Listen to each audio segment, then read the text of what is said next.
online. It's just the irony of the communications committee. Yes, can't communicate.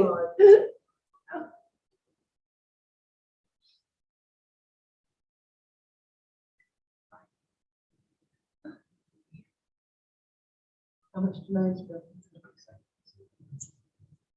It's not going to be a 2-hour meeting, it's going to be a 3-hour meeting where you're going. Yeah.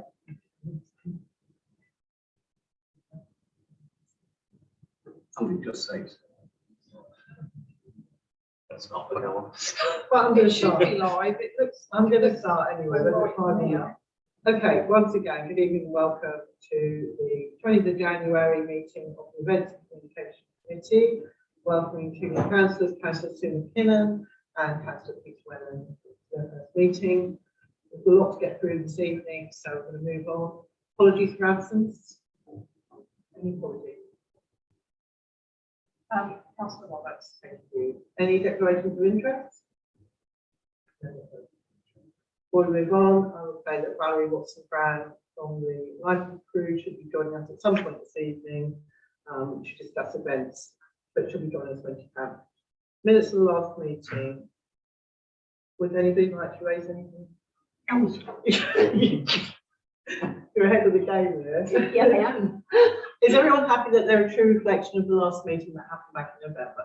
Yes. Would somebody like to propose it? Yes. Proposed by Councillor Dale, seconded by Councillor Taylor. All those in favour? Unanimous. Okay. Matters arising. Okay. One matter arising was discussion about licences, insurance, and market charges. Due to the delay because of COVID during January, we're going to postpone that action and discussion on the market to the next meeting of this committee, which will be in February. The book sale, 2 points on that. One is that we need to start advertising now, and also we need to start asking for books. So if anybody has anything that they can ask for books, if we could get that moving. Reference the applications from the community groups to take a share in the profits. I understand, Michelle, You have no approaches to. so we have some options on this. We did set a deadline of the. Yeah,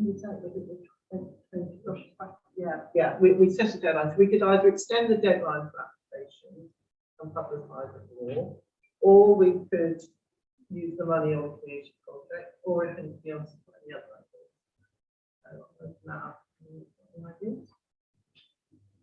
So if the deadline's passed,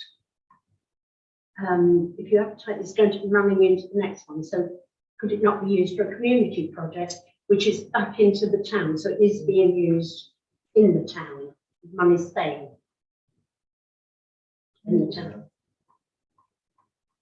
Yeah, the thing is then which community, what can we do with it? If we want to use that money now before the next book sale, we need to, we'll have one more meeting, possibly two, won't we, before the next book sale? Can it not be done on, spent on some of the things that we were requesting in environmental, like the tables, picnic tables and chairs at Kingfisher?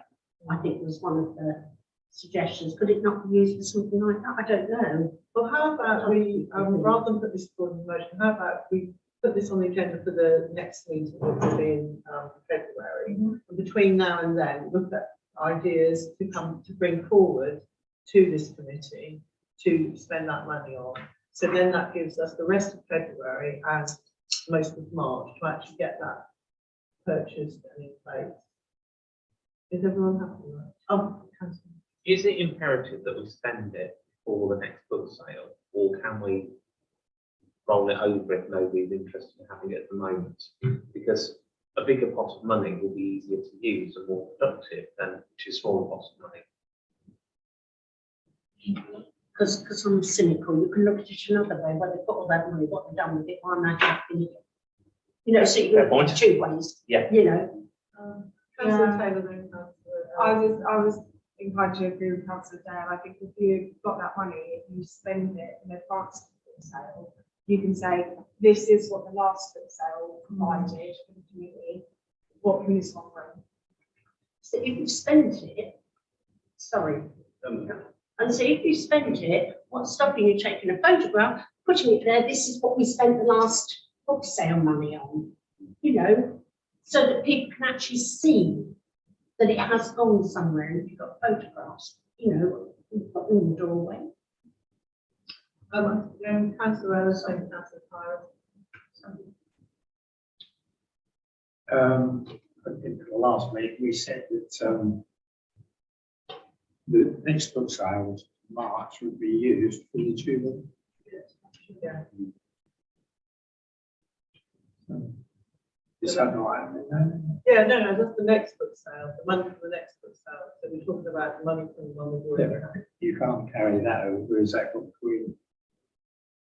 Are you going to carry what was made at the last book sale and put into the pot the Jubilee, or you're going to use it to for smaller groups within the community that might benefit from it?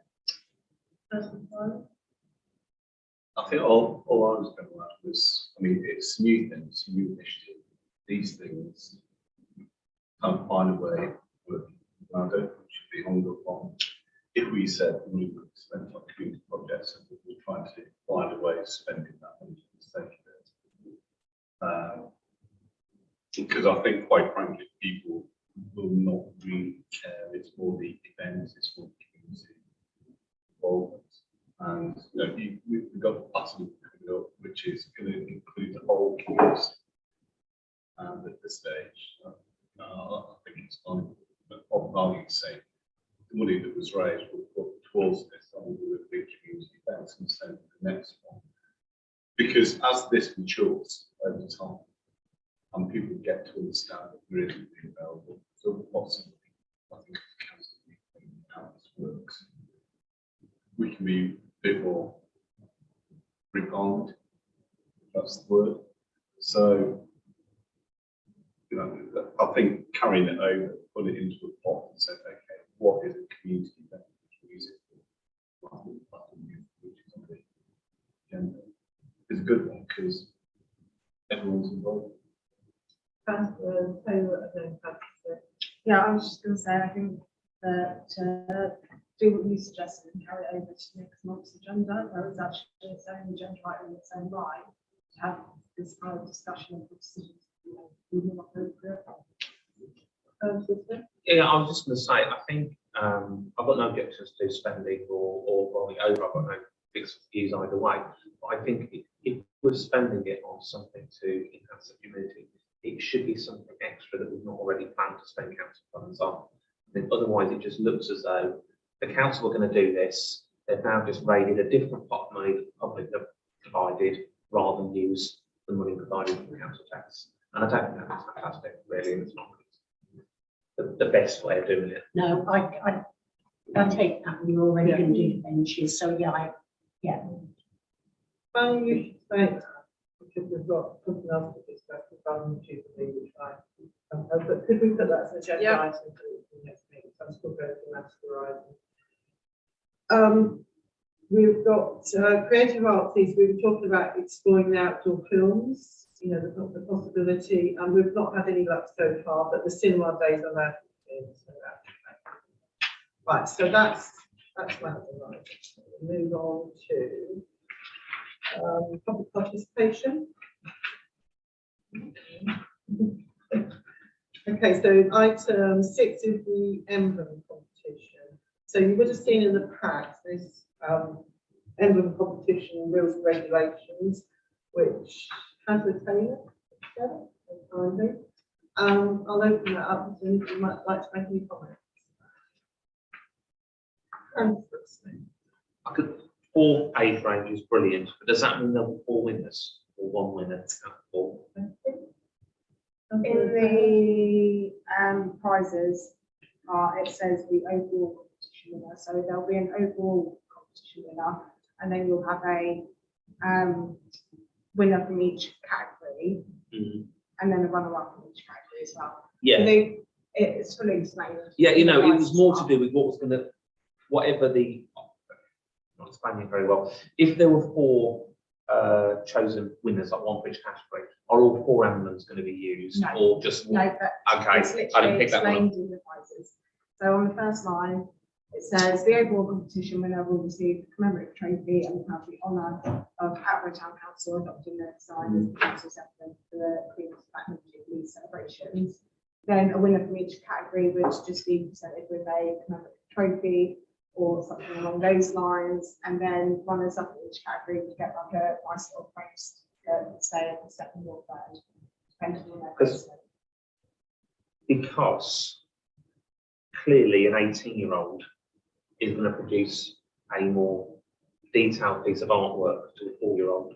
Now, the amount of effort the 4-year-old's going to put into it isn't really less than the 18-year-old, but it depends. So you're going to end up with different designs which showcase different aspects. And if you're just going to go for this one looks the nicest, it's almost certainly going to be for one of the older kids, which means that the younger ones don't get so much for looking. I don't know. I'm just wondering if we can make usable I for. think they just judge each on their merits. wouldn't you? I just didn't get it. I think some of us will remember the Blue Peter competition going back years, and which was done exactly in this way. And the idea is that you have one overall winner, and surprisingly, very often it's the younger designs that win because they bring on the spirit of whatever event it is, and ultimately we will be choosing the winner, overall winner. So I think everybody is given an equal opportunity, and that's the bad thing. Everything else is the agreement. Anyone else want to say anything? Yeah, the only thing that I was going to add is in the judging, obviously the dates have been left blank. So I don't know if now that the obviously this wants to be accepted, whether now would be a appropriate time to put forward dates for judging and application swimmers. And the date for the entry. May I have So I've got a logistical question on this then. The overall competition winner will have the honour of the council adopting their design. Do you have any ideas on how that design will be showcased, and will I need to order anything? In which case we need to make sure we've got time to get in and display by Jubilee whatever we want. Yeah, to be honest, I mean, everyone might have different views on this. But I just think anything that the town council do to promote the celebrations, that emblem would be used on, like how at the moment the town council has been used on like top of our agenda, our letters, stuff like that. I think anything that was being done to promote the Jubilee, you would use the emblem. So I think we need to see the rather than later, don't we? I mean, my first thought would be that we need this for mid-March by the latest, at the end of this spring term. Anybody else got any thoughts on that? That gives us 2 months. Yes. No, just a thought, and then forgive me if this has already been discussed. Who are you going to put it out to get the children or whoever to do the emblems? Just the schools or the Cubs, Scouts? There's still the choice of information in the library, Yeah. social media. Yeah. So Michelle will be, well. So has anybody else got any thoughts on timescale on deadlines on this? Or shall we go for pre-Easter holidays or post-Easter holidays? If you make it just after the Easter holiday, that you then Got need to them. have to do it. Okay, so are we all in agreement on that then? That we'll, I don't need to put that forward in motion. One little bit, and that was to do within the first bullet point on the rules. It says 2-dimensional, this says relatively flat. Well, obviously, if it's going to be a printed logo, it needs to be fully flat. So you might get some which look lovely in person, but when it's then turned into a flat logo, it's on a letterhead or something, it might not look as good.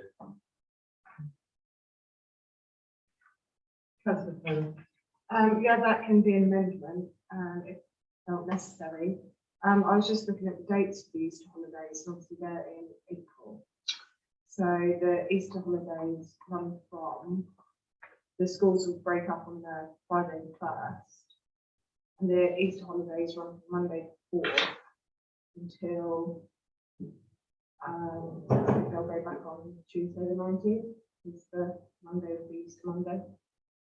So if you were going to wait until to send it to the school until after the children went back to school, you're then looking mid to end April. February half term? There's a deadline we're talking about. Exactly, and if they give it to them at a point where they've then got a half term to work on it as well and do it after, it gives a lot more time to play with. Yeah, we could, or we could put it, put it perhaps to the end of February and try to. I mean, yeah, we'll then agree on that. Well, can I put forward a proposal that we're all in agreement to accept this Platinum Jubilee Emblem competition as put forward by Councillor Taylor with the amendments as discussed? And look to have a deadline date for entry at 28th February. I'm not sure when February half term is, but yeah, I'll check. Half term is Monday the 14th to Friday the 15th. Yeah, so we can do the end of February. Yeah. So that's my proposal. Yeah.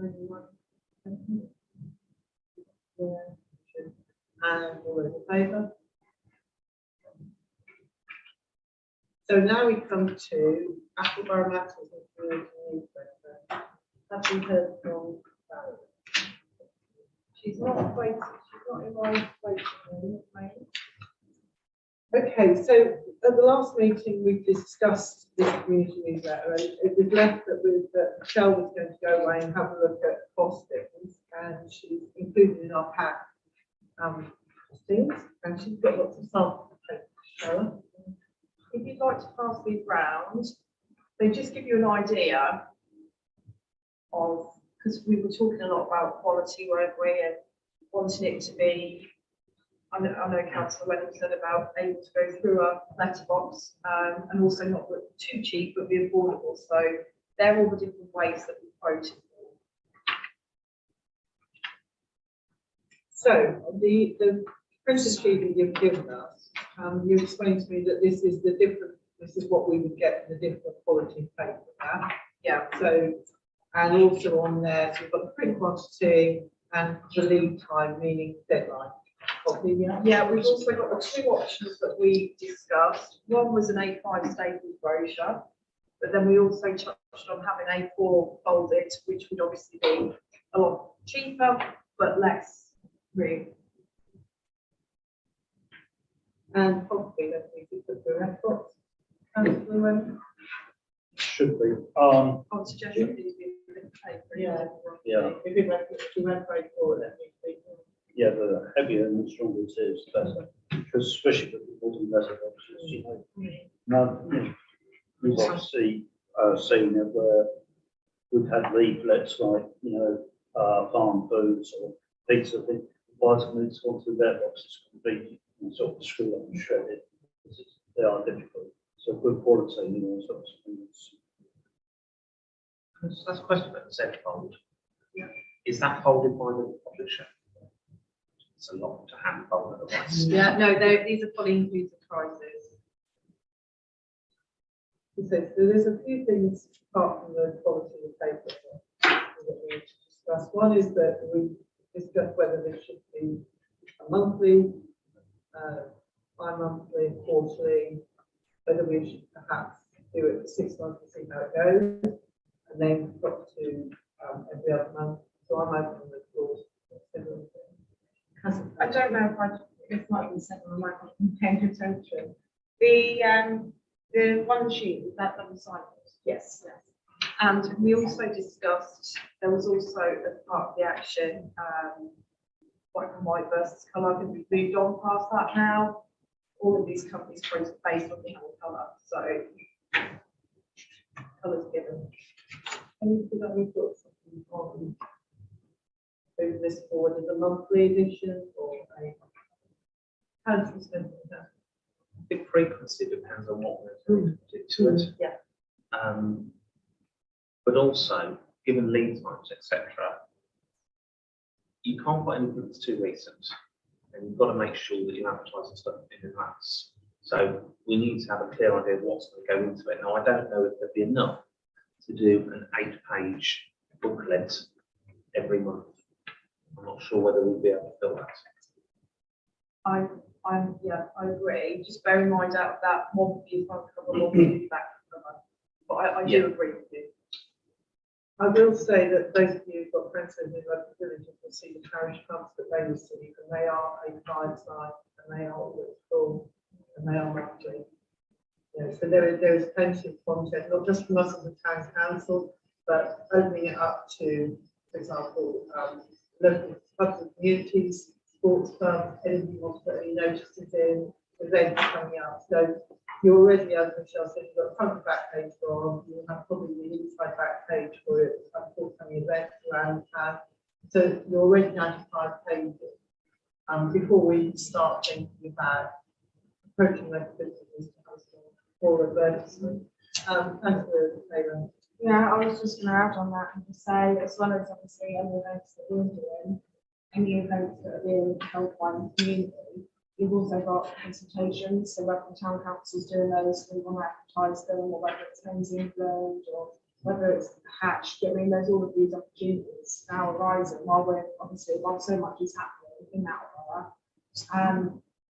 But that could obviously be used to reach a wider audience base as well.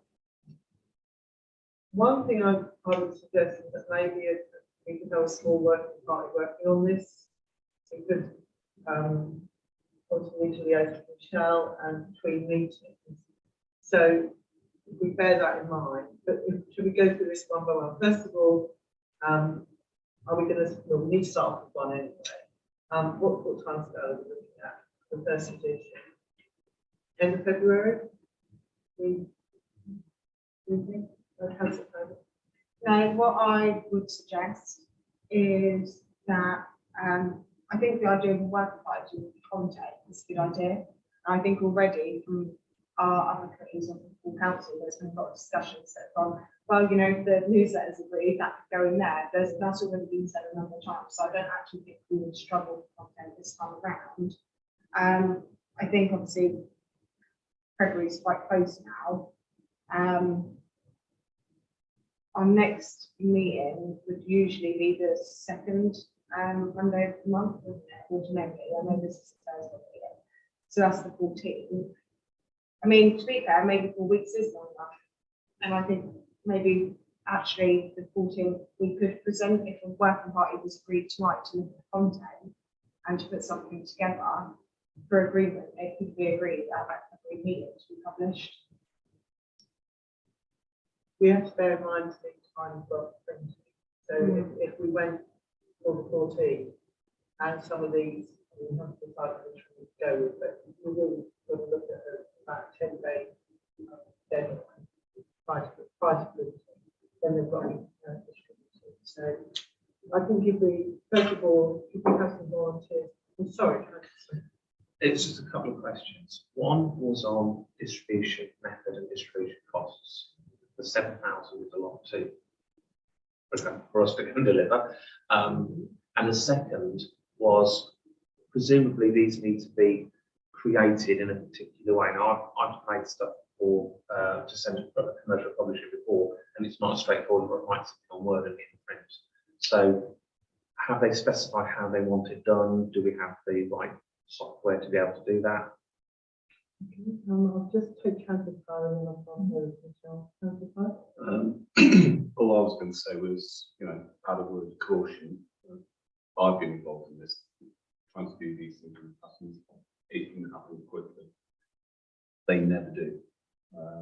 I think first one has got to be right, because that's going to capture the community's interest. Trying to get one done in February, I don't think it's going to happen. It will be rushed, and then we experienced this with the Active Masters. We were constantly chasing, can you provide this, can you provide that, has anyone got anything to say? And I think some kind of structure of looking over the next 12 months of, okay, what are things, and trying to plan out future editions as well. You can fill in small gaps, but some kind of forward planning. So I mean, my, excuse me, my suggestion would be to try and hit Easter. Or this is Easter, this is new, you know, Spirit, Town Council, blah, blah, blah, Platinum Jubilee. But you've thought it through and straight away, you've already pre-planned future editions. There's nothing worse than trying to that to be, I've got a story, I've got a story, I've got a story.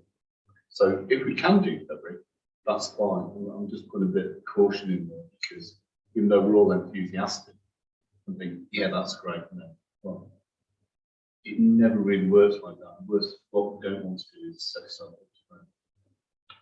So, I don't know whether you have to do.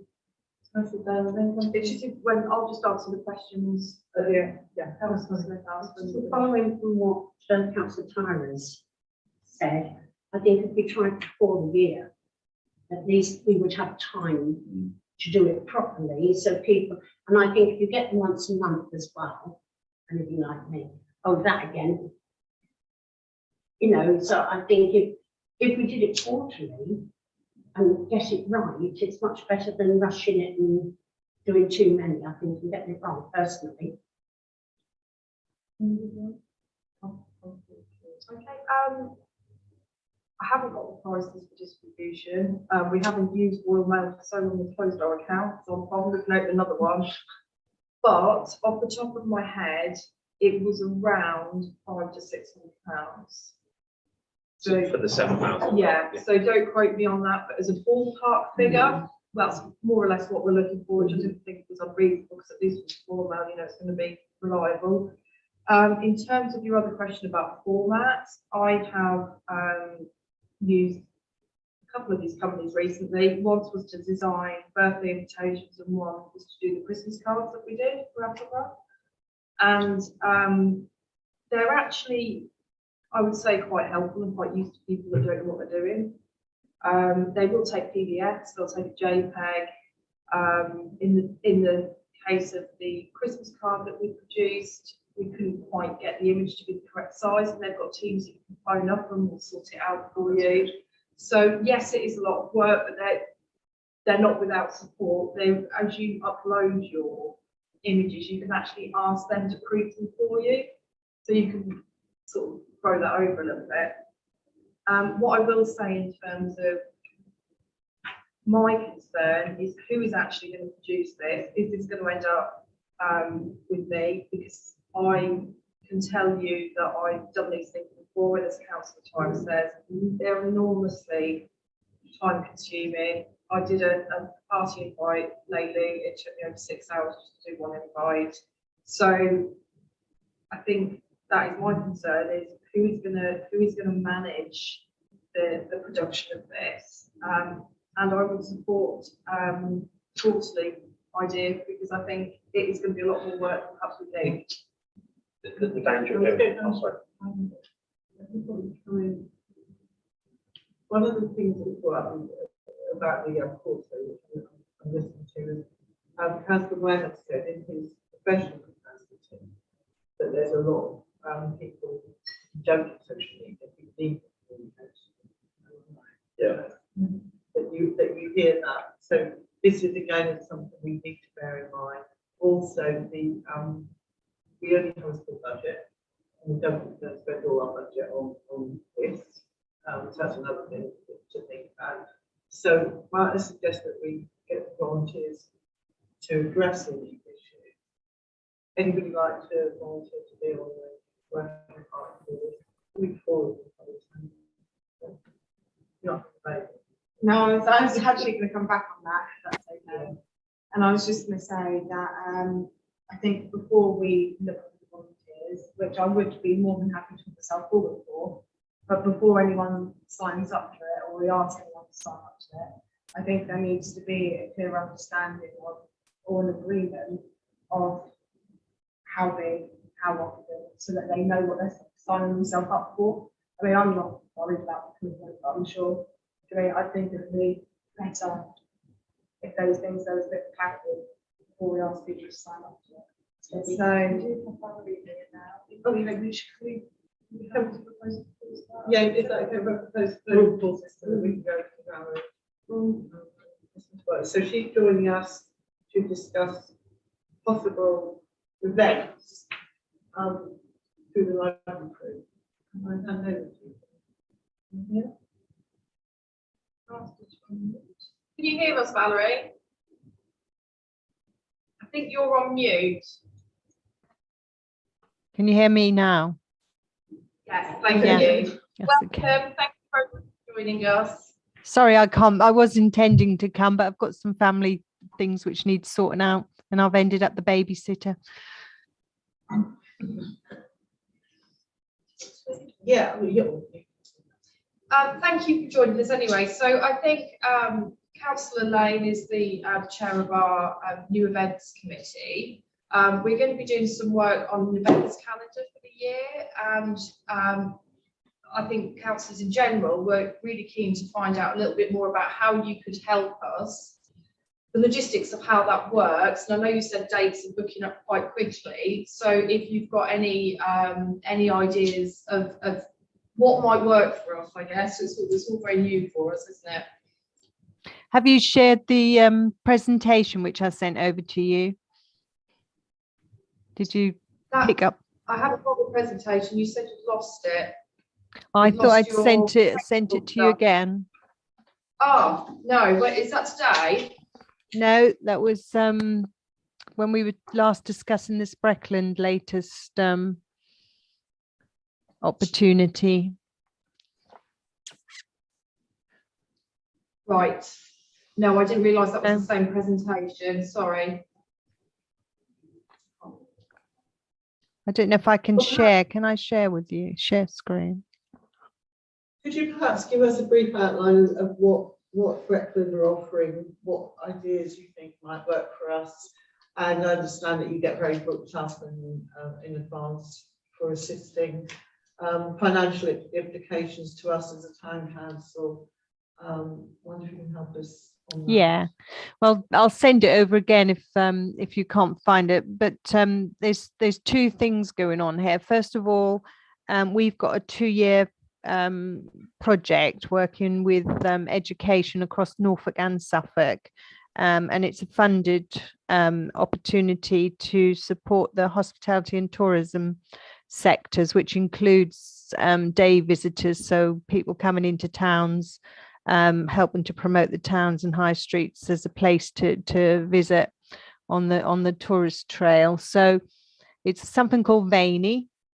There's 8 partners within it, including Visit East of England, and we, with our local flavours hat on, and I know several people in the room know us and what we do with local flavours to support the local food and drink industry, have been assigned as the events partners for that particular pot of funding. And it's very much a first come, first served basis, in that we can fill our calendar with dates, working with towns across Norfolk and Suffolk on promoting anything which is related to the local marketplace. And we've come up with the idea, local flavours on location. And within local flavours on location, we have something what we call 15 zones. And those 15 zones are various things such as food and drink. We have within there food farming in the countryside. We have a cookery theatre to do demonstrations on. So all those 15 zones together creates a festival in its own right. And we're taking that out and we're plonking that down in places such as Galston Seafront, on Ipswich Waterfront. We're doing one down at Kilverston in Thetford. And that's what we call a complete festival. So we just take over a space and deliver that. And we're working all the while with not just local businesses, but with the schools and colleges in the area as well, to give young people work experience, and also to encourage them to think about jobs in events, hospitality, tourism, and to think of it as a career, not just about as it's perceived at the moment as low paid part-time. And filling in gaps between education. So those 15 zones we can do it. We've got a whole team, as some of you in the room knows the Lively crew and local flavours. We have a whole team behind that. So we can set that and we can do everything, including road closures and licenses and everything else. However, we also appreciate that many places are very busy with their own events calendar and don't need necessarily the whole works from us. So we also have the opportunity for places like yourselves to look at our 15 zones, and it's a pick and mix thing in that you can say, well, we do, for instance, Newmarket Food and Drink Festival, which we work with, they do food and drink really well, but they came to us and said, well, we actually quite like the cookery theatre because we can see how that will enhance what we're doing, but we're not very good at craft and we're not very good at sustainability. So would you help us to develop on those themes? And we will bring businesses and other bits and pieces to the party with those headings on. So you can have one, you can have two, you can have 5, you can have 10 of our zones, if that will help to enhance any of the events which you're doing. Cost wise, that shouldn't be any cost to you whatsoever, other than if you want the cookery theatre, then we have to get a technician in to run that. So you would have to pay that person's wages for the day, which isn't very much at all. It's paying for his hourly rate.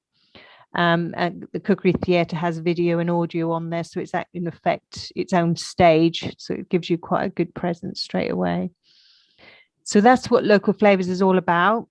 We've got it for 2 years and our calendar is looking pretty busy. And filling up nicely, and the spread has to be 50-50 across Norfolk and Suffolk, so we're working on that as well. Then so following on from that, if you take that as what the model is to be developed and delivered behind the Vaney project, Breckland High Street Breckland Council came to us because they had a pot of money from the government to put back into the high streets to help footfall and hopefully bring that back after COVID, which I'm sure several of you on the meeting today know about, as you're closely involved with Breckland Council.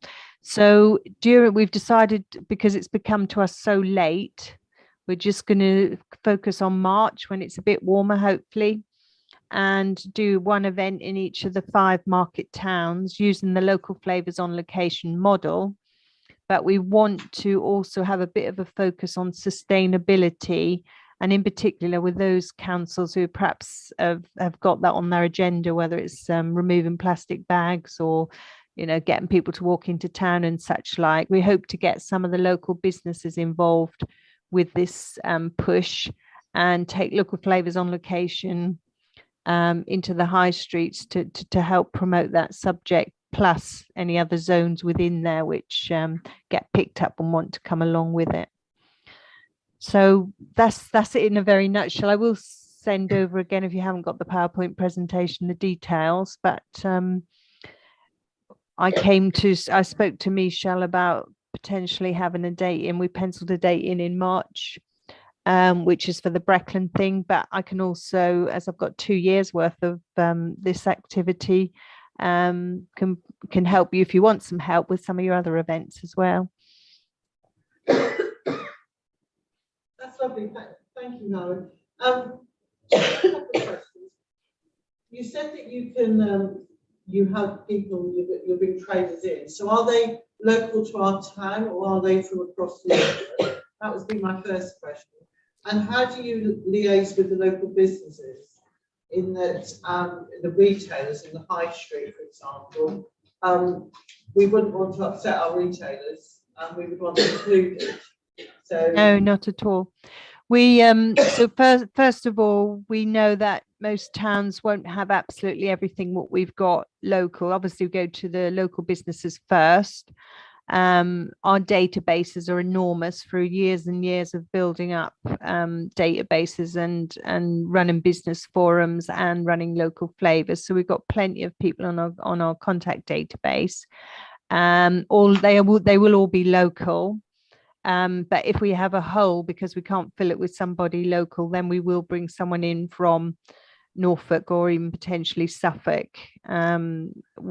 when we run local flavours, our trade event, we never say we're just Norfolk, even though we always hold it in Norfolk, because Suffolk makes much better cider than Norfolk does, and Suffolk hasn't got a chroma crab, so, and vice versa. So we haven't got absolutely everything we want in Norfolk, let alone in Attleborough. So we will bring people in from further afield. We won't, when we're working with local councils, if you already have a market and you have various products on there you don't want us to clash with, then obviously we wouldn't bring in somebody who would upset one of the traders. We want to encourage businesses who've actually got shops in the market, in the market towns, to actually get involved as well. And it's called something called Shops Without Windows, where we say to them, open your doors on the day. March might be a bit cold, but if we're doing something in the summer, then there's potential there. And to have a stand outside your shop if you can, to promote your own business. Our model isn't a brand new model. We haven't made this all up. We're following something called the Frome Independent Market, which is down in Somerset. And if you look up their website, they're an independent, the whole town is taken over, and it is taken over the first Sunday of every month. And the businesses who are in the town are very much part of that event, in that they open their door and they have, some of them have stands outside, and they have their own ways of attracting people to look at their business as well. So we include them, and we'll go along and we communicate with them and keep them in the loop at all times. I mean, particularly with the Breckland model, then that ultimately we're there to promote those high street shops and to try and encourage people to use them a bit more often. Thank you. Two more questions from me before I open it up to everyone else. One is, you mentioned a Sunday event there. What day of the week do you find these events are most successful? Well, everyone's going to say Saturday, or weekends, or at seasonal times of the year. We did Wind and Wind Fest before Christmas, which was amazing, and we really helped and supported them, promoted them, worked together with them to bring thousands of people into the town, which was great, and fill it with stands. But obviously Christmas is a theme everybody comes out for. But we're doing lots of work around market town days, which obviously the market's already there, so it's there. What we're doing is there to support markets and help enhance them, as I say, not to take anything over. So we're doing some on Tuesdays and Fridays and Thursdays in places.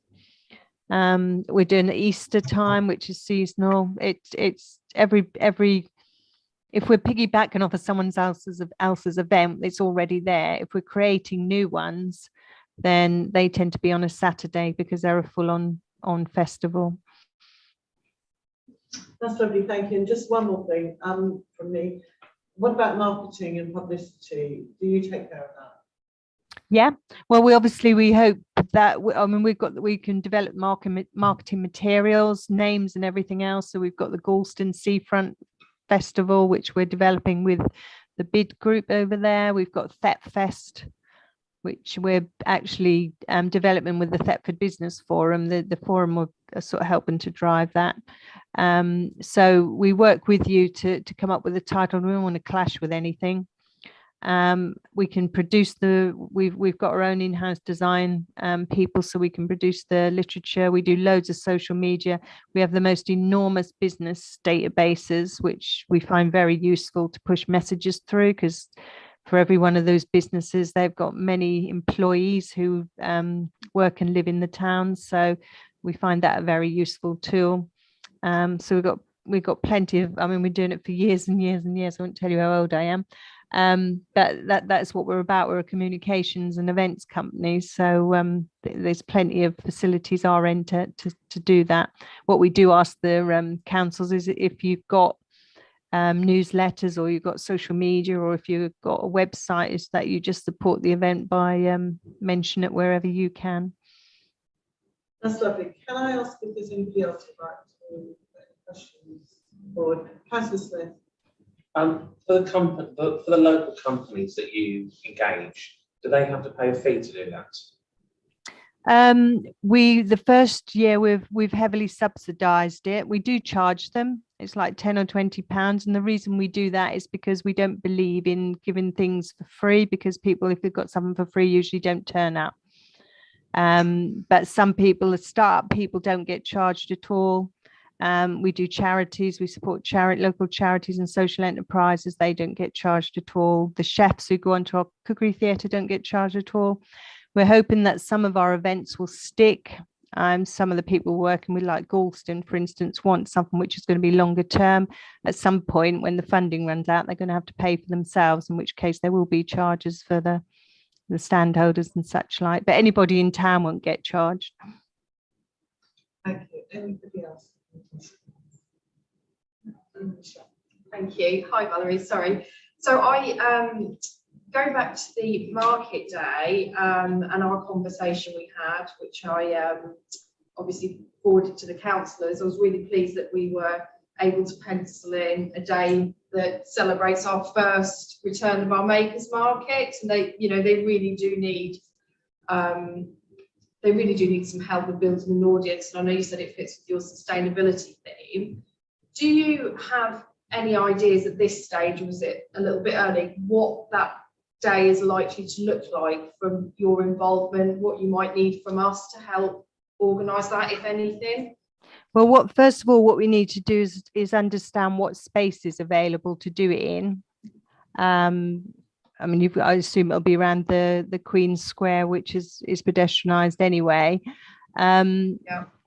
Breckland Council have said for their particular events, if there's any of their space which we need to use because we're lacking in space, then they will support us and help us with that side of it. Then we would sit down and say, well, these are the 15 zones, what can we fit in there? We obviously don't want to put, I mean, we have a cafe area. If there's nobody doing coffee nearby, then we would put our cafe area down. But if you said to us, no, we don't want that because we've got enough cafes in town, then we wouldn't put it down. So it'd be a case of you going through the 15 zones and saying, we want a bit of that and a bit of that. And that's our next step, really. And then to map out the area and work out how many we can get on there. So it's probably worth me getting a TRO then. Close it. Would you like me to close that pedestrian area? Yeah, probably. I mean, as I say, this is a Breckland initiative, so hopefully they'll help. And well, they've been tasked with helping and support us to bring this through anyway. Valerie, I don't want to cut you short, but we've got a massive agenda tonight, and there's these sort of fine details I think we can discuss once we've agreed if we're going to go ahead with this and so forth. So, has anybody else got any questions they want to raise? Very mindful, and we'll be in touch soon. But thanks so much for joining us. Yeah, and as I say, I'll send through that again. If you don't get it, just let me know. Might be something that might be being blocked. Sometimes our email addresses block people that get blocked. So yeah, let me know. Anyway, good to see you all, and hopefully see you soon. Okay, bye. Thank you. Bye. Right, I'm going to go back to what we were talking about, and then we'll go back to that. Is that okay? We'll try and keep it in some sort of order. Okay, so the discussion that we were having was about the newsletter, and Tony quite rightly said we need to what scope that the Western Party would be looking for. Councillor Taylor. Yeah, so I think perhaps I'm inclined to agree with Councillor Tyra and Councillor Dale that a quarterly printed publication, 8 pages, would be best. I think the best way to organise the content and design of that would be, as you said, a working group or working party that could then meet weekly, bi-weekly, whatever's necessary to get that organised and then presented at the next upcoming events and communications meeting for councillors to sign off and say, yes, we're happy for that to be printed and published. I think between those quarterly publications, a single sheet would be a good idea. And I think that the best way to do that would be electronically, because I also am mindful that of the printing of paper. obviously, I think from the get-go, I said about having it so that you could maybe subscribe on our website, which is, you know, supposed to be all singing, all dancing sometime soon. So we could have people subscribe on the website and we could send it to them a mailing list for an electronic one monthly in between. And on the quarterly one that is printed and sent out, we could actually advertise that and say it's available online and encourage people to go digital for that monthly in between newsletter.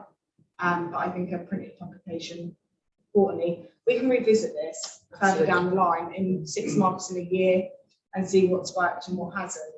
But I think to start off with, I think if we could do something quarterly, printed, and have a working party that does arranges content and design and comes back and gets agreement from councillors, and then try to encourage a monthly update electronically in between, which can be mentioned and plugged in the quarterly publication. I think would be a good idea. Any more comments? Right, we also have to bear in mind that we've got a new website coming on, which will be a great facility to communication across. So I'm going to bring this back to two things. One is we need to agree as a council to move forward with this quarterly to start with, and then we also need to agree to working party members and what their scope is going to be to get this up and running, to report back at the next meeting. So my personal proposal is that we go ahead with this as a quarterly publication. That's my proposal. Will anyone second that? Second. You can't. You can't. Oh, no. Sorry, Why do you think that's holding my hands? All those in favour? Yeah. Anyone not in favour? He's abstaining. What are you doing, abstaining or No, against. against? Do you want to say why you're against? I think the cost for what we're getting is excessive. Thank you. And the second thing Sorry, is, Debbie. I'm sorry. Sorry. Can I just say that if you are going to go to Royal Mail, let them know that this isn't going to be a one-off, it's going to be a quarterly, Yeah. because then they'll look at it more favourably. If they think it's a one-off, then they will, and they have just put the prices up already. So, something to Thank you for that. So now we want some volunteers to get together. This doesn't have to be a motion, so just to have a look at this. I'm happy to do it. Taylor? Anyone else? We could do a couple more volunteers. Please. Peter, good old Peter. You'll do it. Awesome to see you. I'm happy to input, but Not everyone. I just don't have time, but I'm happy to, if you want to be a reviewer or what have you. Does it An make sense? editor. Well, no, not Yeah. editor, but Yeah, does it okay. make sense that it's Proofreader. Was it thing? Yeah. No, Taylor. not proofreading. No, absolutely not. Sorry. So, Thank you. so I'd like to be involved, but Yeah. I can't commit that much. Because it might be good because you can be matters to report, didn't you? Taylor?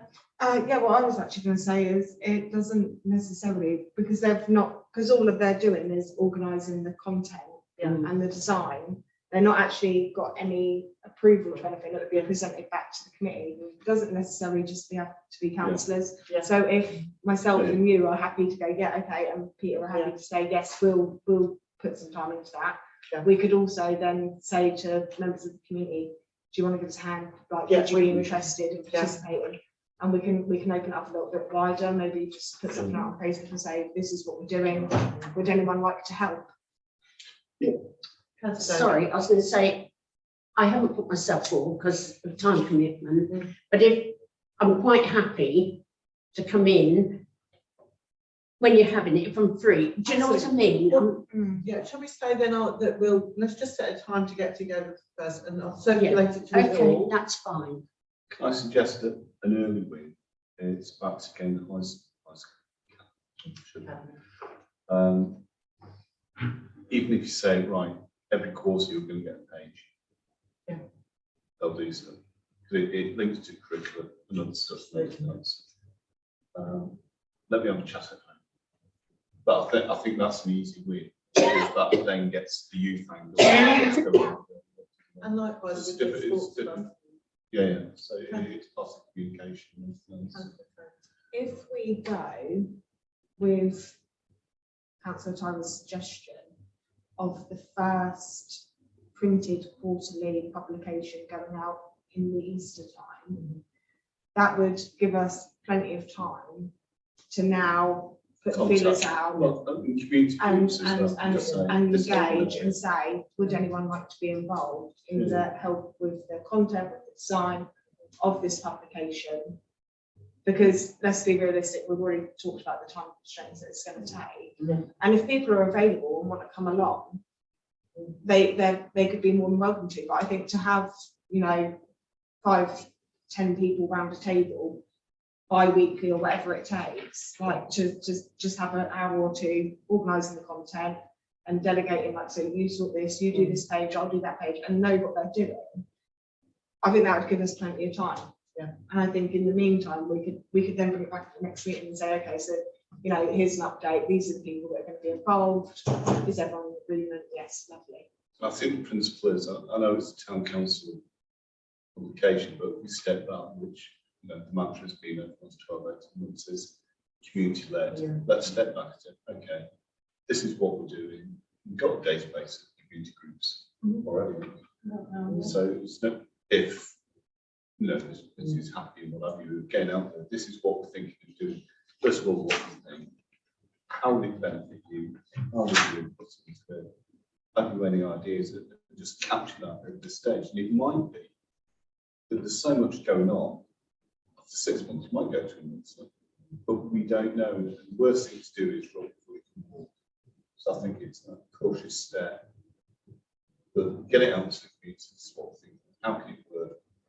How can it work for you? And just build it up. But that's an enormous, don't underestimate. Yeah, I think just to add to that as well, obviously, although it's a town council application, we want shared content because there's things that the community offer that we don't. And whether it's events, whether it's anything, there's going to be things that are happening that are out of our control that we still want to publicise, and also welcoming other people to the table for those discussions on content. They might be aware of something that we're unaware of. We might not have had our ear to the ground that week, and it could have bypassed us, but they were aware of it. So I think it's fun. It's just bringing more people into that conversation. Bringing the agencies in. Can I propose then that what we do is within the next 7 days that we draft something to put out on social media to encourage community involvement, which we can share amongst the councillors, and then start working on something to present at the next meeting. Regarding the next meeting, I might as well say this now, should I? Yeah, you see, we've postponed. We should have been having a community meeting this evening to discuss the Jubilee and markets, but because we didn't have the meetings in January, we've sort of lost a month. So that's why we postponed the Jubilee meeting tonight. But in discussion, we think that we need to get that Jubilee meeting up and running as soon as possible.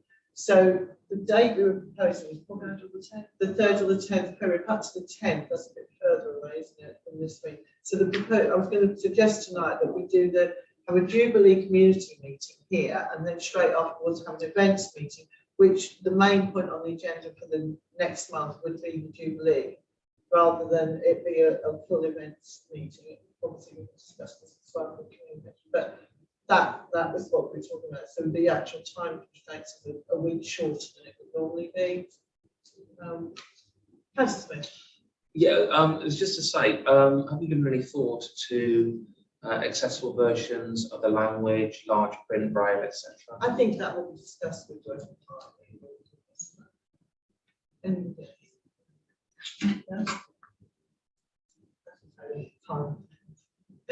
I'm still keen to see a electronic monthly newsletter that obviously following. I think we should start off with the paper copy, and once that paper copy has been distributed, because I think to draw people's attention you would use that to draw people's attention to the electronic form.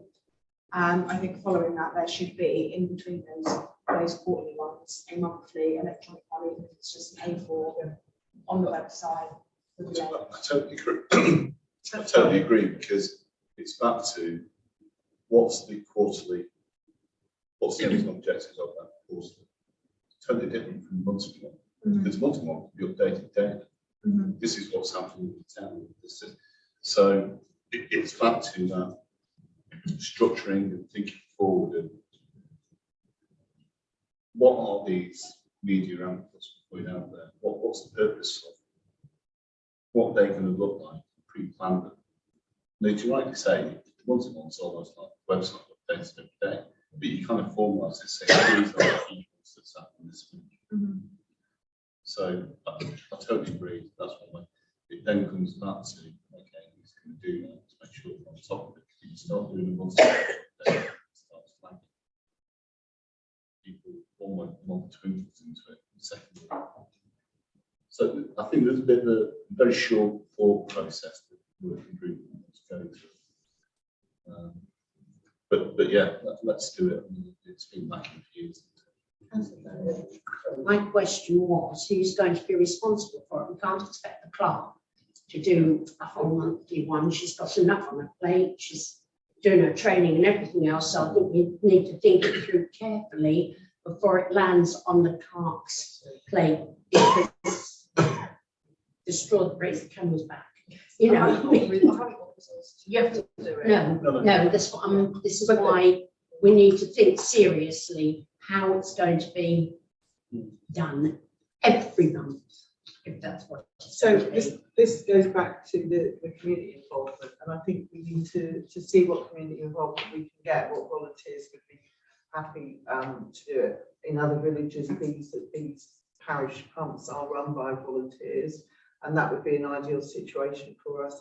Regarding the forward planning of what we're going to be putting in these additions, once it comes onto you, hopefully with this, where is it, what we're going to be doing in a little while, and we can link that in, so that we can, but the working party needs to, exactly what Councillor Dale was talking about, is the actual, the basic resources, who's going to do this, and so my suggestion is that we get this moving within the next week and then report back, if that's right with anyone, because I'd like to move on. Have we decided if we're going to use anybody off here, or No, I think that until we decide on, we're going to wait? but I think the Okay. working party need to come back and say, we've looked at this is the Okay. 8 pages is enough, or Okay. Fine.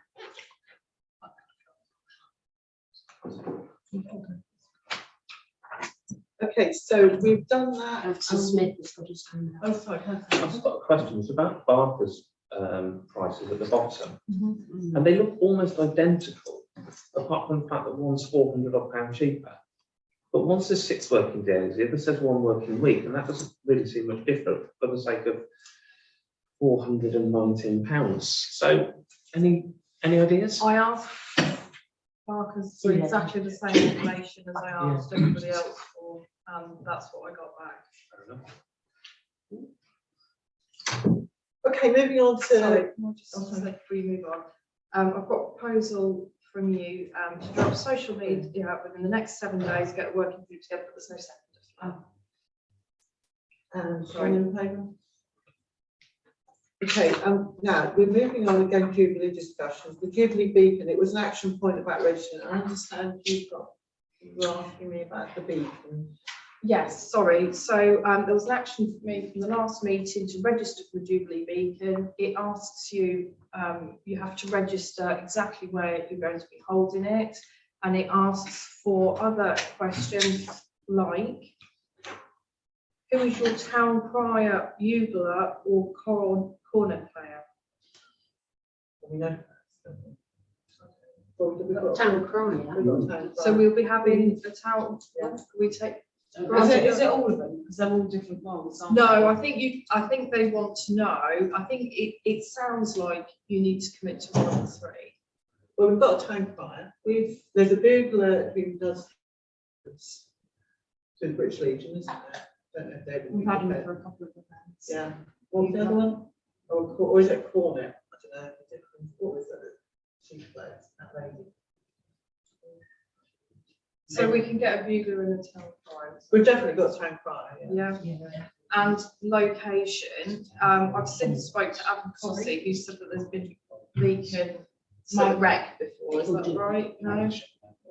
Not that I know of. Okay. Is The beacon that the town council used previously actually belongs to my grandpappy. We have it. But yeah, where is it in been lit, the sorry? Queen's Square. Queen Square, right, okay, so do you want it Queen Square rather than the rec? What's everyone think? rec would have more space. Is this just for a beacon light or is Yeah. this part of the celebrations? It's the Because big, I think if it is just a beacon lighting, when we've done it on the square in the past, it's been quite nice. It's been quite, well, it's the Thursday night, the beacon's being lit across the country. So going back to Jubilee celebrations, do you tie in beacon lighting with another event that night, or do we just do beacon lighting? That's a discussion. When did they light it on the recreation ground? I can't remember. We had a beacon, yeah, Was that there silver? was. that I the can't silver? remember what it was, but there was one on the recreation ground. We need to Did ask. with other things going on.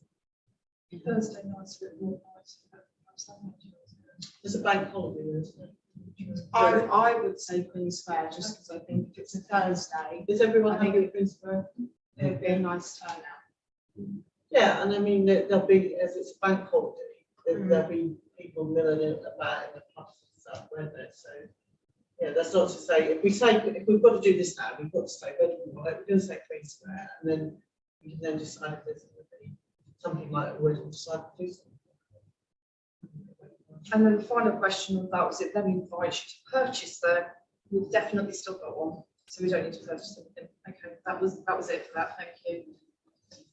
Okay, so next item is forward planning for transfer table. Do you want to look on this? Oh, yeah, I can do. So basically, just started looking at a load of random event dates, really. So this was included in the meeting papers for our last meeting, but we got a bit short on time, so we obviously carried it over. So it's all colour coded. We've got traditional days, awareness days, gimmicky days, and other. We've got half terms and school holidays marked on here, and some events as well that have obviously historically been connected to the town, like the Roads Fair, which was Vera's suggestion.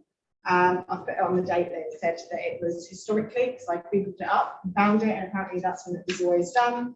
But it was just really to see if there was any events. Well, this was the purpose of it when I created it. I mean, it can change, but it was just really to see which of these dates do we as a committee want to celebrate or want to do something. Is there any alternative dates that aren't on here that we think should be, and what kind of events would we be looking at doing, really? So it's just, I think, a starting point for us to develop our ideas and our events for the year. I mean, this can also be like an ever-changing document. So, I mean, if members tonight just said, well, let's not look too far ahead, let's just look at February, March and April, maybe.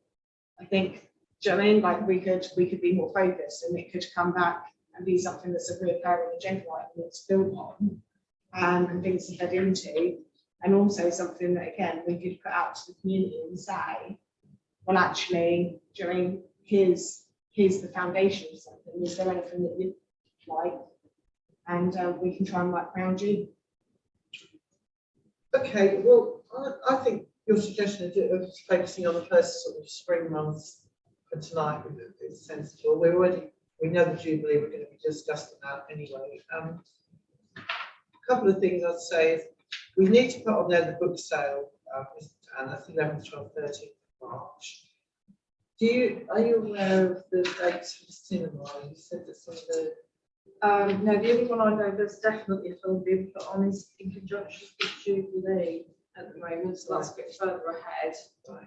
Right. So at the moment, February, we haven't got anything organised, but these two that Taylor's highlighted, that is Valentine's Day, Valentine's Day, and it's on term. So the question is, do we feel as a town council we need to be putting anything on in February? So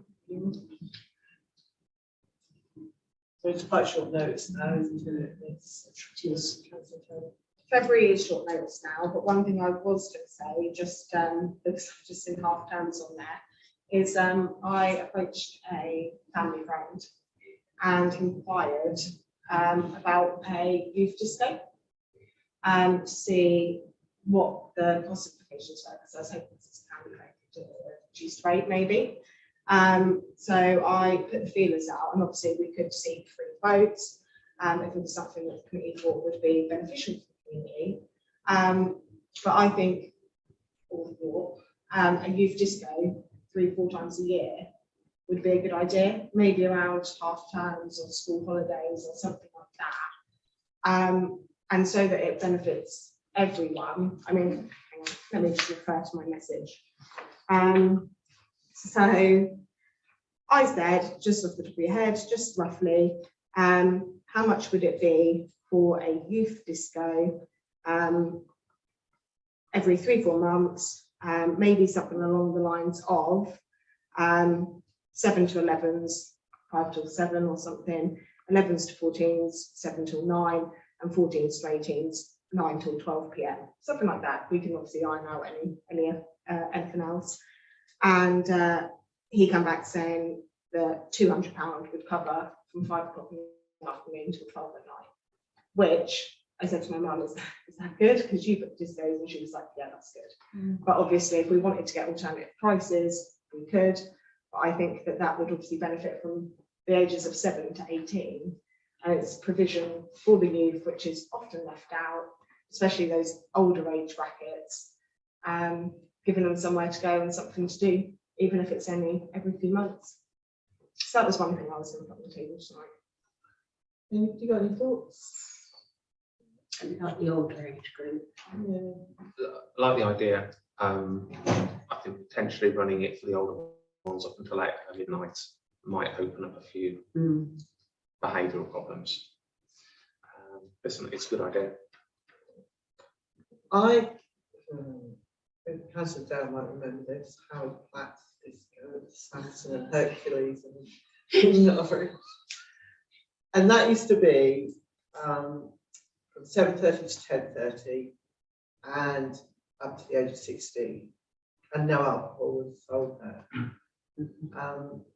Much as I'm conscious that as a community we need to be doing something for the older children, you know, the ones who are 17, 18, that I think I'm concerned that combining those in the same group as the others could be asking, we're not asking trouble, that's me, but it's going to add more complications, shall we say, to it. But I totally agree. I think it's a good idea. Do we want to move this forward as a possible event for the February half term?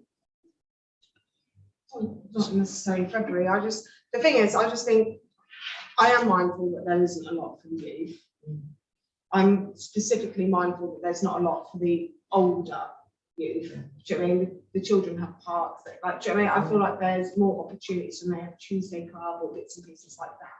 I feel like they have more opportunities than the older age bracket.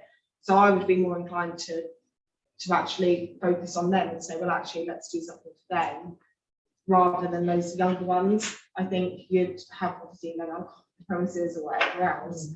And I think actually as well, if we were, well, depending on how active we wanted to be, if we wanted to bring some money back in for the outlay of it as well, we could maybe do like a little tuck or something, have a couple of volunteers like we did with the book sale, on a little tuck shop where you just sell cans of Coke or something, 50p or £1 or whatever, like, I don't know, to bring in some money as well to cover the cost of the event, like the overheads. I don't know, but I'm just wondering, do we have any obligation in terms of specific safeguarding rules, i.e. all the people staffing it need to be DBS or not? Now, it's not class of regulated activity, but I'm just conscious that it could be problematic. And secondly, with obviously with an adult event like that, you have some level of security.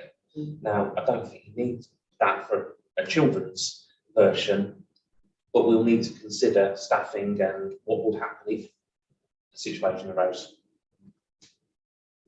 I think it's a brilliant idea, and I think we should do it, but we need to make sure we cover all bases. That's a day. DBS, as long as you're not with children, there'll be more than one adult, you're clear. Yeah, I You know, so, but I'm thinking That's not- if it's a disco, you've got subdued lighting, it's darker, there's various corners and stuff. You've got to make sure that we're all white and white, that everything is covered. The gentleman that I inquired with is actually DBS checked. I know that he does space, so he is DBS checked. But that's just one person I asked. Okay, well, what do you want to do, Rick? Do you want to go ahead and possibly book one? I'm sorry, Joey. Yeah, Councillor Smith is worried about the older generation. My brother used to hold discos, dancers here for the Christmas lights. All right, that was for the adult people. And I think you'll find after a certain age, you will have to have a doorman. You will stop any intake of, can check you're not bringing alcohol in. You can always slip a little bottle of whatever in your pocket. And if you're found with it, he has a bottle. Not literally pick you up and throw you out the door, ask you to leave. So, all right, that's an extra cost, but that does cover you for year sort of 15, 16, 17 and 18. If you're all that. It's those older ones trying to sneak in the booze, isn't it? and say vodka looks like water in a water bottle. Okay, Been there, seen it, haven't you? Yeah. Sorry, Done it, really. No, I don't agree. the principal, I was going to say there's an easy way around that, and it's, do you know what I mean, we have water inside, Yeah, so. do you know They what I have to mean? leave it at the door. Leave it at the door. yeah, yeah. And if you advertise it, that no liquids are to be brought into the building at all, do you know what I mean, that there is drinks available, water's free, there's tap in the kitchen, do you know what I mean, water's free. If you want a piece of drink, do you know what I mean, you could potentially, if we did go down the route of looking to having a chuck or something, they could purchase those, but if you say there is no liquids to be brought into the building, bags could be checked on entry or bags will be checked on entry, you advertise it in that way. And also, I'm kind of inclined to say that if it is an alcohol-free zone, because it is those 16 to 18s, even though the 18s may be old enough to drink, if you say it is an alcohol-free zone, I actually think you're less inclined to have any problems, because, not saying alcohol fuels disaster, but I think, do you know what I mean? I feel like part of the problem or risk would be eliminated. I don't actually think you get in trouble. okay, I don't want to formalise this into a proposal, but it's a discussion in that we keep talking about involving the community. So, first of all, we need to get, if we're in agreement that we want to go ahead with a new disco, we need to get some votes in, green votes. Secondly, I would say that we could put something out into the community, social media, as we don't have a newsletter yet, asking if there are any people who are prepared to help us stage this. I already know this one person, I know that they would. So if we can get volunteers to come forward to help run it, and once again try and move it into a community event. So is everyone okay with that? Is everyone... Not with that aspect of it. It's that safeguarding part of it. You're asking for people we don't know. We're then asking parents to entrust their children to an event staffed by people who we sort on Facebook. Excuse me, I'm aware that everybody that comes we would have to make sure that they have got the accreditation. If you want to go DBS, it's going to cost you money. Yeah, but there might be people who are Oh, teachers. they're out there already This done, one's like, yeah, I've got, this yeah, one's my like staff, people- yeah, yeah, People who are already DBS, yeah, who can come forward. Yeah. Yeah. that's, I actually think you'll have lots of parents who will be willing to help, which is no different to every school disco we have. It's manned by parents supporting teachers, isn't it?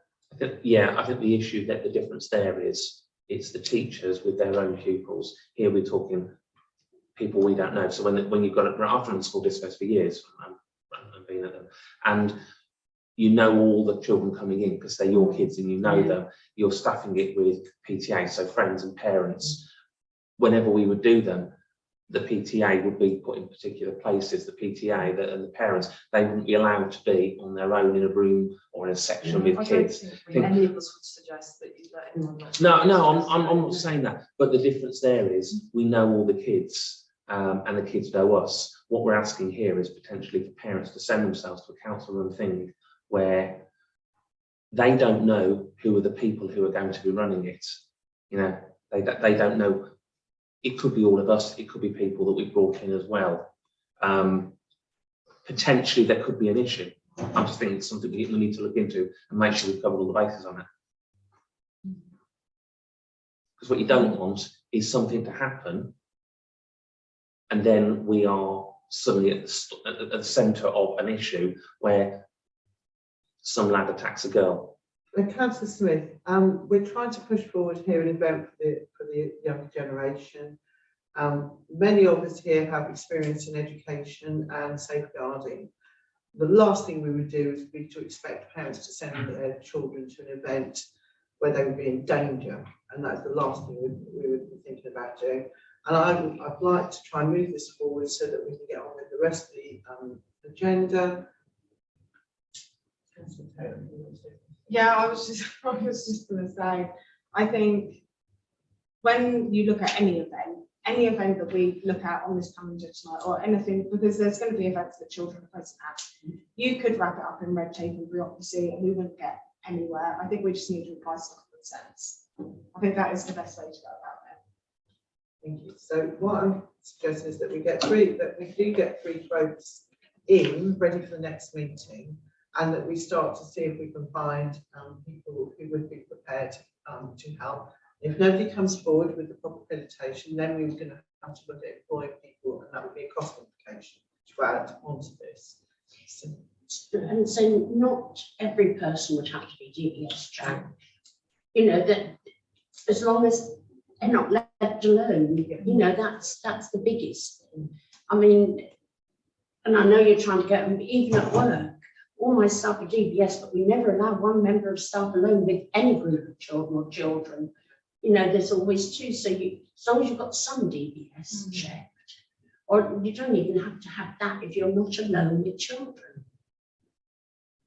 Okay, so can I ask you to get? I think that might need to be a proposal. Yeah. Okay. So the proposal is that we first of all we get 3 quotes for the possible cost of running a youth disco. Would somebody like to second that? Yeah. And all those in favour? And I don't need to put the proposal forward for the. Asking for what was time. No, that is like that. Okay, so that's I think it's brilliant. Thanks for that. Welcome. So we're going back to this planning.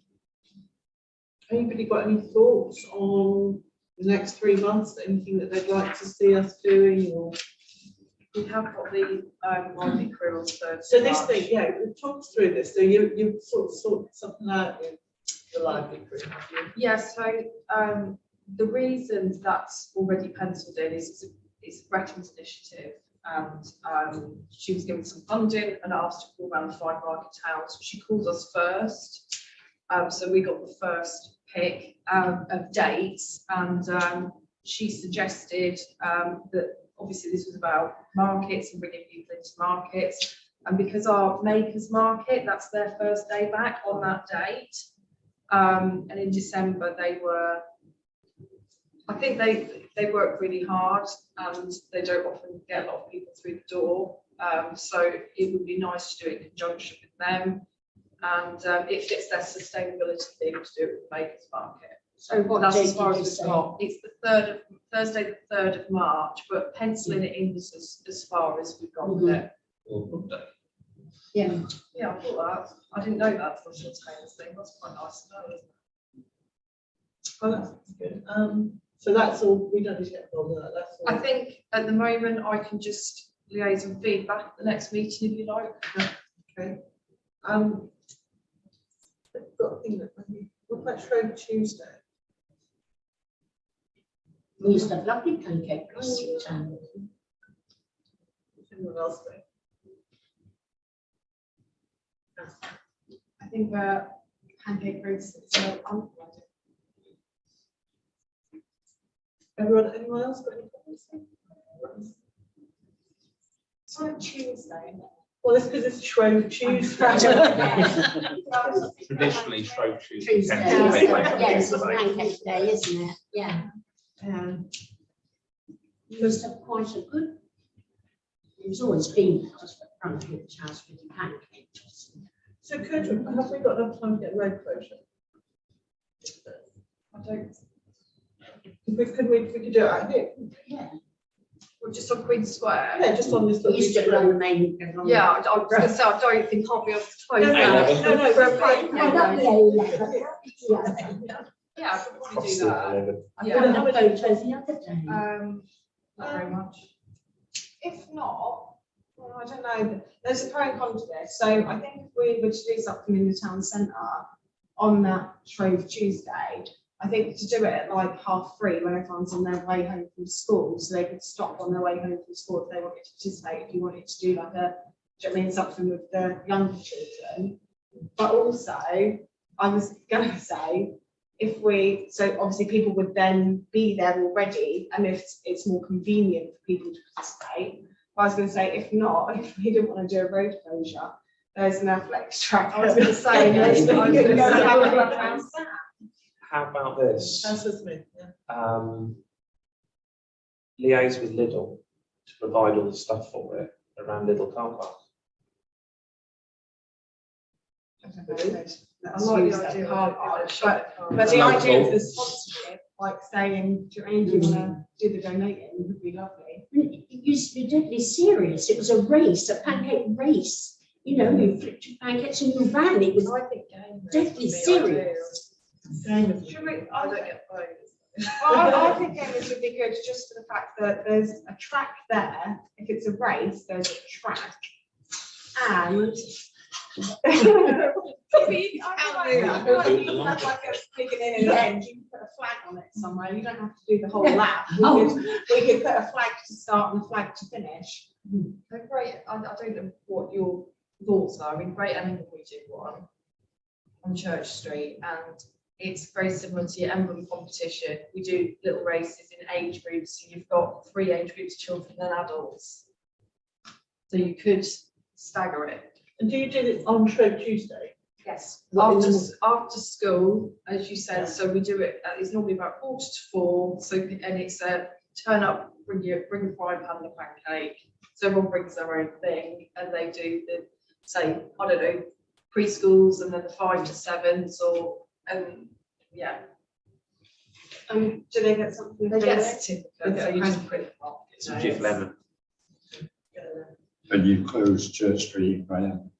Yes, but don't forget, that's a really minor road. Yeah. Okay, so Shall I first of all- live there for 22 years? Oh, yeah, so you'll know. What does everyone think then? Pancake day? That's what I was going to, question I was going to ask, because who's going to cook pancakes? But Michelle Bring just them said they've already got cooked. Yeah. Bring already. Or you do what Councillor Smith said, and you just go to Sainsbury's or Lidl's and go, can we have a few packs of your pre-made pancakes, please? That's Yeah. cheesy. Do you know what I mean? They're quite good those ones, because they're quite thick. aren't Pancake race sponsored by. Yeah. they? Okay, so I'm going to formalise this. Proposal is to do a pancake race on Shrove Tuesday, after school. Where? We can do it gamers? I think that's a good idea. What's everyone else think? Gamers? Sorry, what did you say? I said, I think that's a good idea, because I think there's a track and we wouldn't have to get a road closure, but But the atmosphere would be good. the atmosphere probably. Well, no, you've got locked down there shouting and yelling. But you've all, if you're doing it after school, you for parents trying to get younger children, potentially ones who live down the other end of town, for them to go down to Gamers and back to them. It's a bit of a stretch if you're trying to get younger ones as well. They want to walk all the way to Gamers and all the way back to, say, Grosvenor Park. Keeping it local within the town would allow you to do that. How about this? If we do it here this year, and if there's too many people, then we could move it to another venue. Could we get a room closure for the out here? We could, my only concern, How much is that? my only concern, I suppose, is, and my preference for gamers would be children falling over on the tarmac, Yeah. which I know, perhaps I'm being oversensitive to that, it's a risk. What about the recreation ground? Would that not be That's a closer? good idea. That's the other risk, yeah. It's close. And we could just set out the flags, start. Yeah, that's close, that's close to parents, isn't it? Yeah. Okay, so Should we do the propose, recreation? the proposal, Shrove Tuesday, after school, recreation ground. We're going to do age groups, I think we should. primary age, and then, do they cover such a vast, don't they, primary age, you've got the little You tiny did key ones. stage 1, you could do like earliest key stage 1. And then Yeah, key stage 1, key stage We 2. could use the ages set out in the envelope competition as just a template.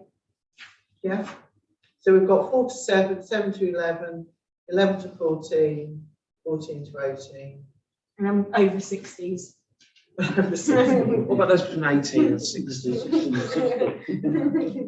I think it's only the children we need to. That doesn't necessarily need to be a proposal, that could be worked. All right, couldn't it? so what your proposal? So your proposal is that we've held a pancake race on Shrove Tuesday after school at the recreation ground. Age groups to be confirmed. I'm happy to propose that, so. Councillor Taylor, all those in favour? Okay, I'm happy to talk to Michelle after tonight and get something put together, a poster advertising that we can. If I was really good, I could maybe organise teas and coffees and the money could go for little medal things. Oh, bless you, yeah. Would be. That'd be really nice. That would be nice. Oh, probably, but then they could have, you know, there's cheeky medals you can buy for special pancake race. Yeah. You know, like they do for running. If you want to really complicate it with teas and coffees, what we do in Great Elliot is we then do pancakes, and they're basically a stack of pre-made pancakes in a slow cooker, and people will get a pancake for donation. Pancakes from where? Slow cooker. Kept warm in a slow cooker, Yeah, so you can have a cup of tea and a pancake. we could. I don't mind helping with stuff. We could. Yeah, but then you might go to go to the game. Yeah. You see, loyalties are divided now. You see? Just talk yourself out of going. Right, I'll speak to Vera and we'll circulate to the rest of the committee, but that's done. Right, so we've got Shrove Tuesday, we're doing that. Yeah. Book sale, that's underway. Commonwealth Day, do we have a Commonwealth flag to fly on Big Square? We do, I think. Yeah, we Probably, do. I'll check. Which should we? And if we don't, we need to We find. used to do something to the Commonwealth Day out here. My memory, it's not that bad, is it? We used to do a Commonwealth and somebody used to read something. Because I used to bring the children round. Yes, They yeah, didn't. I've seen Jason. Where did I see pictures of this? I see pictures of this somewhere. I don't know if it was on the town council's Facebook page way back when. Yeah, There's pictures of That's right. all the children. Yeah, on 'cause we Commonwealth used- Day. we used to bring the children round for I've seen it. Commonwealth Day. Yeah, I think And it's on somebody social read media. a thing out. Is it Honest. a reference? Is it maybe? I don't know. I don't know. I think there's a service, isn't there, towards Commonwealth Day. No, but So I we think used to it do might- something out here with the flag, and somebody used to read something, Commonwealth pledge or something, I don't know. But they did read something, because I know we brought the children round. I will speak to, Ed's not here. I'll speak to Ed and see if he knows what the church is doing. I don't think it's, I think I'm it was, just having a quick scroll back. I just feel like it was I either need the to find it mayor, out. I think it was the mayor, or Phil? I think it was the It was mayor. the mayor. Pardon? It was the mayor. It was the Yeah, mayor, there's thank the, you. there's the flag and there's Jeremy. Oh, thank you, And my then- memory isn't as bad as I thought it was. Yeah. Right, so Phil's reference. So even if we did a little something around the flagpole on Commonwealth Day, But then there's a special thing read. There is a thing for Commonwealth Day. okay, so that's that one. Then we've got clocks go for, Hang on, sorry.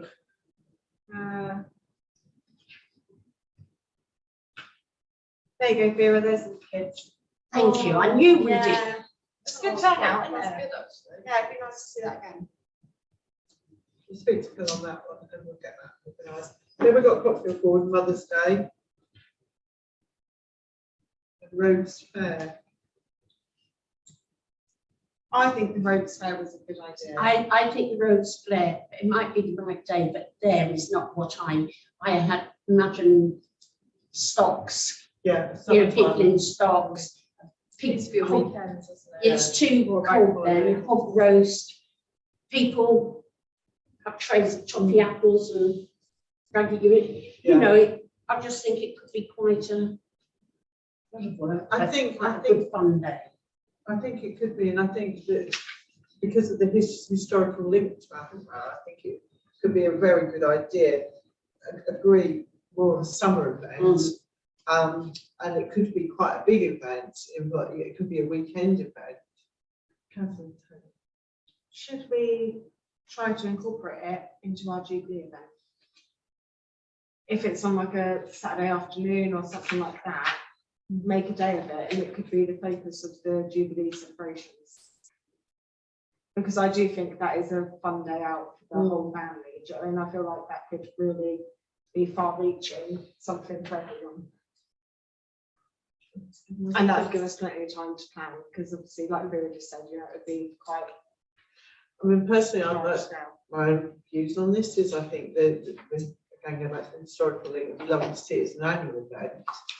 I think because we've got a 4-day holiday, you know, for the Jubilee, and then there's going to be the North Loughborough Carnival, to put on another weekend later in the year is just going to be too much. So possibly doing, as Councillor Taylor's suggesting, that we have a roast fair on one of the days over the 4-day. Councillor.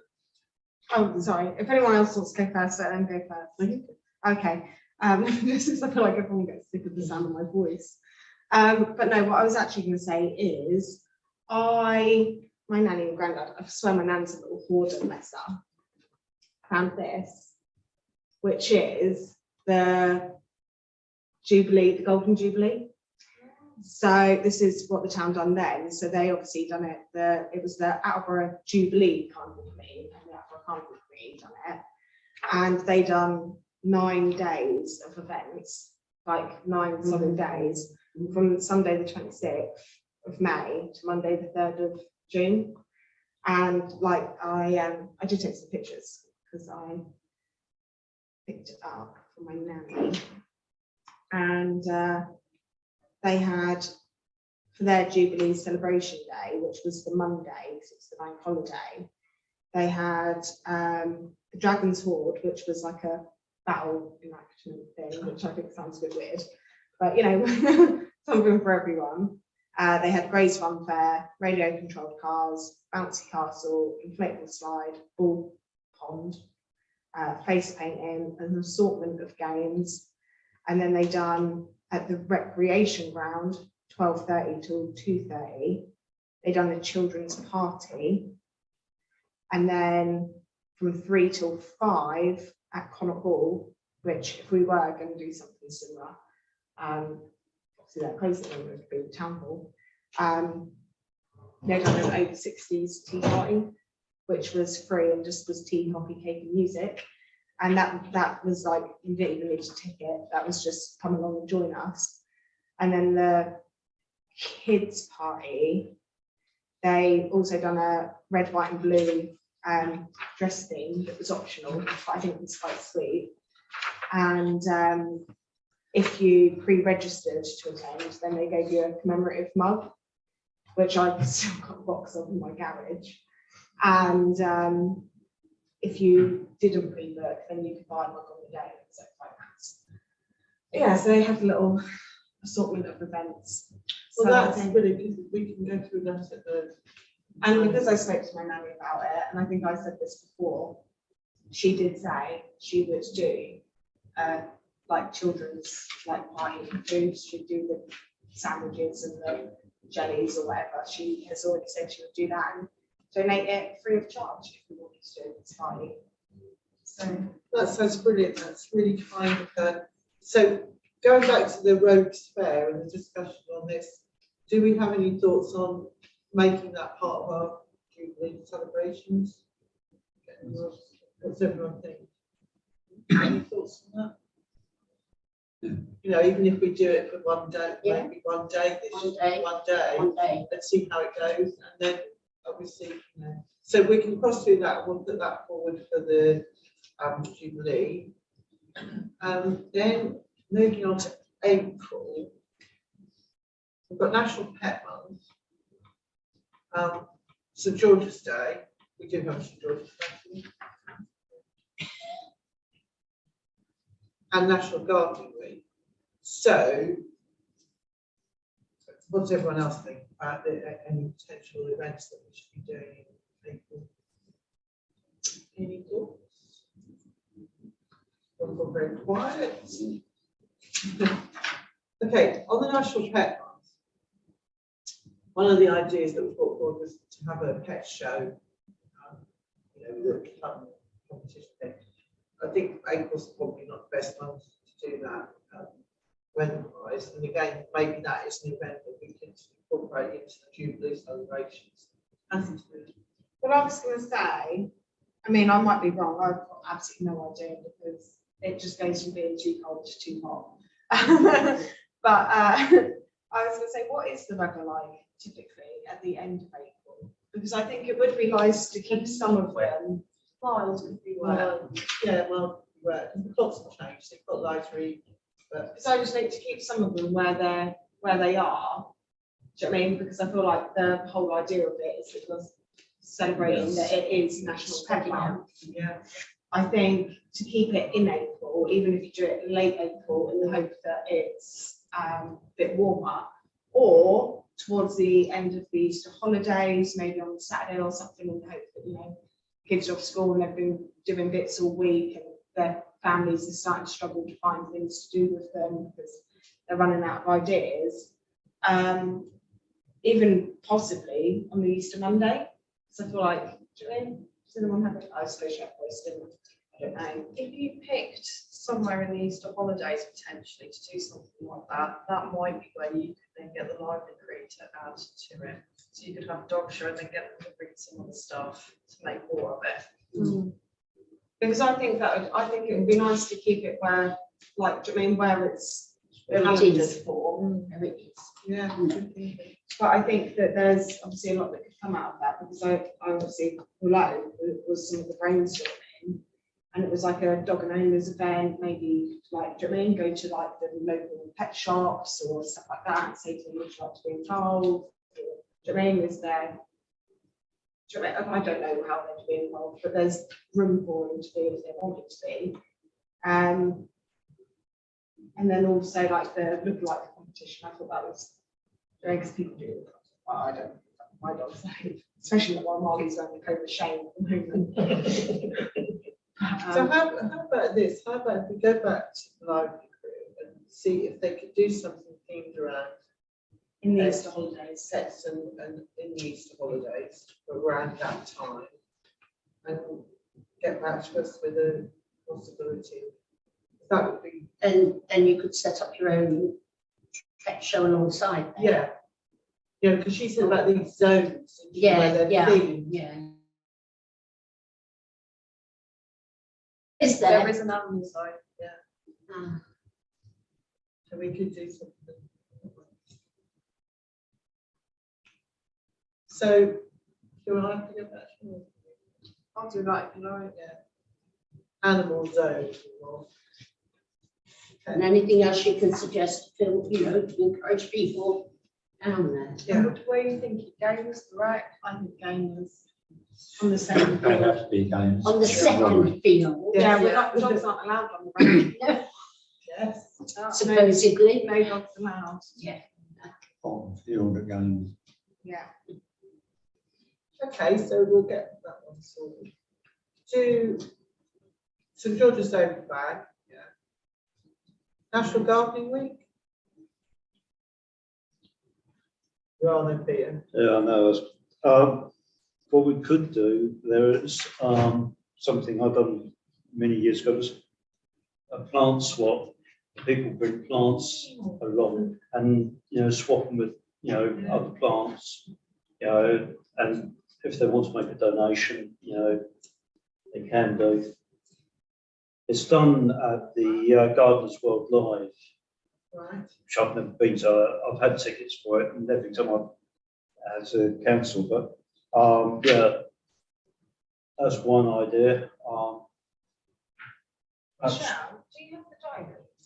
I haven't, and there's a reason why I haven't. It's not, Paula's not, what's the word? A different word to filled it that far ahead. Okay. Oh, yeah, yeah. Okay, yeah, that makes sense. Okay. Can we, because I was just gonna say, could we officially check, because it's National Gardening Week, starting from the 25th. Could we check if there was any availability? I think Sunday afternoon would be nice for that, Sunday morning, sometime would be nice for a plant swap. Sunday morning, children.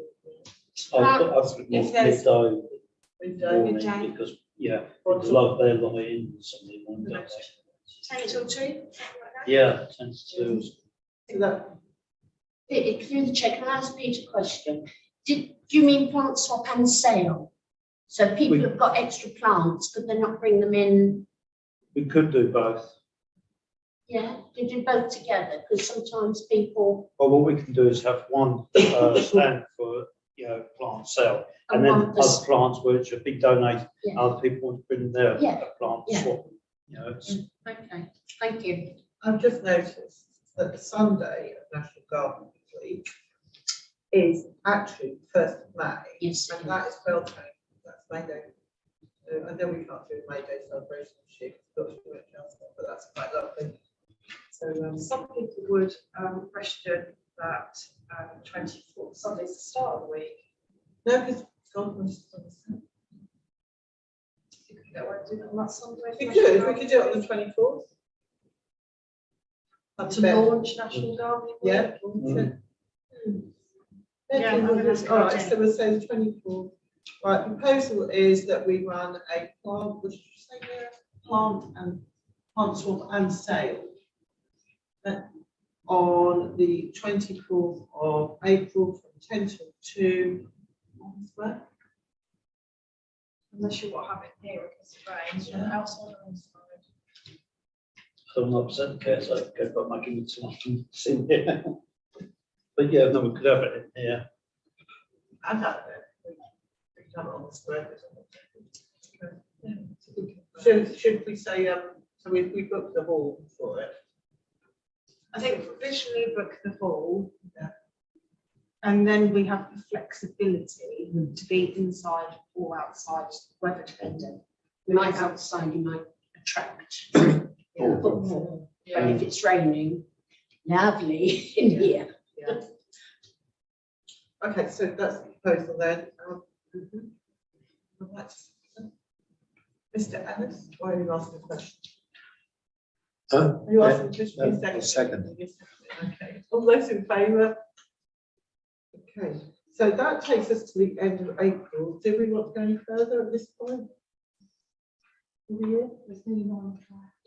Yeah, I think we're I think coming, we're coming as to the far as we end. can. I think we'll. Can I make a suggestion then? Can we try and put this calendar out to the public? I know it's already in the meeting papers, but if we could try and share it on social media, like a link to just that, because I think we could maybe try and get some engagement. Do you know what I mean? What would you like? What can we do for specific age groups? Like try and really open up the discussion. so that people are forthcoming with ideas, because it's all well and good us sitting here and going, this is a great idea, but I think if we want to be inclusive, we need a broader scope. Is it Pride Month, June? I know we stopped at May, but do they want Queen Square again? Yes. So then that could go on, you know, if they Yes. book it properly before they advertise it. That would be a good, because that was very successful, wasn't it, for them? When is that Once Upon a Body? Sorry, when is? I don't know. Oh, I'll have to check. When I first started, it was one of my very first meetings. A lady approached us that was in body painting, Oh, yeah. and we agreed that she could do something. I've got a Yeah. feeling that is Hang on, let's have a look. Coming out. Oh, I've forgotten that, yes. What's it called? Once Upon a I think Body. she was called Once Upon a Body. Yeah. Yeah, I can't remember the date. I can certainly look it up. Anyway, I'll find it. you'll find it. Public participation. Item 11, correspondence. Two bits. Firstly, the Jubilee weekend, Heritage have booked the whole weekend in here at the moment, but are flexible with that. So Cliff said, you know, if we need some of it back, that's absolutely fine. All they've got planned at the moment for, I believe, the Saturdays, they're going to do a tea party and a film. So that's the first thing. And the second correspondence I've had is from the Carnival Committee, who have given their date of pool party and the park as Saturday, the 9th of July, and the Carnival Day as Sunday, the 10th of July. So they don't intend to bring that forward to sort of tie in with the Jubilee, but they would be happy to work with us on the Jubilee and perhaps do another party in the park type event, subject to funding. Well, we can discuss that. Okay, date and time of next meeting. 10th after that. Yeah, so the date and time next meeting, we will be having a Jubilee meeting open to the public at 6 p.m.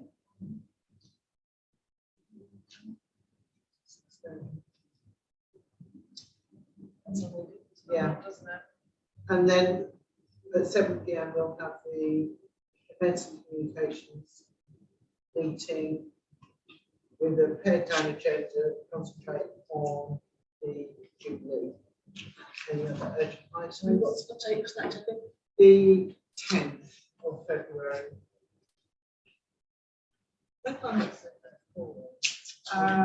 week before. So is this, so hang on, sorry.